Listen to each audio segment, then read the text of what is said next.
తెలుగు భాష అంటే అమ్మ భాష. అమ్మని ఎలా మర్చిపోకూడదో తెలుగు భాషను కూడా అలాగే మర్చిపోకూడదు. ఇది అక్షర సత్యం.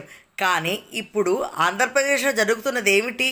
అన్ని సబ్జెక్ట్స్ని తెలుగు మీడియంలోనే చెప్పాలి, మీడియం ఆఫ్ ఇన్స్ట్రక్షన్ తెలుగుయే ఉండాలి అని గవర్నమెంట్ స్కూల్లో అంటున్నారు.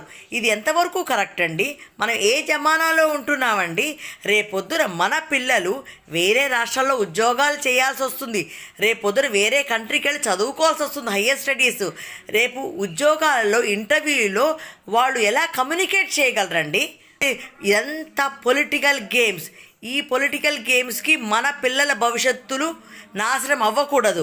రమణ గారు, లోకేష్ గారు, పవన్ కళ్యాణ్ గారు, ముందు మీ పిల్లల్ని ఆంధ్రప్రదేశ్లో తెలుగు మీడియంలో చేర్పించి అప్పుడు మాట్లాడండి.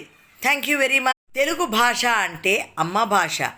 అమ్మని ఎలా మర్చిపోకూడదో తెలుగు భాషను కూడా అలాగే మర్చిపోకూడదు.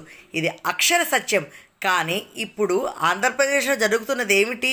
అన్ని సబ్జెక్ట్స్ని తెలుగు మీడియంలోనే చెప్పాలి, మీడియం ఆఫ్ ఇన్స్ట్రక్షన్ తెలుగుయే ఉండాలి అని గవర్నమెంట్ స్కూల్లో అంటున్నారు. ఇది ఎంతవరకు కరెక్ట్ అండి?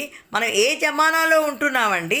రేపొద్దున మన పిల్లలు వేరే రాష్ట్రాల్లో ఉద్యోగాలు చేయాల్సి వస్తుంది, రేపొద్దున వేరే కంట్రీకి వెళ్ళి చదువుకోవాల్సి వస్తుంది, హయ్యర్ స్టడీస్. రేపు ఉద్యోగాలలో ఇంటర్వ్యూలో వాళ్ళు ఎలా కమ్యూనికేట్ చేయగలరండి? ఎంత పొలిటికల్ గేమ్స్! ఈ పొలిటికల్ గేమ్స్కి మన పిల్లల భవిష్యత్తులు నాశనం అవ్వకూడదు.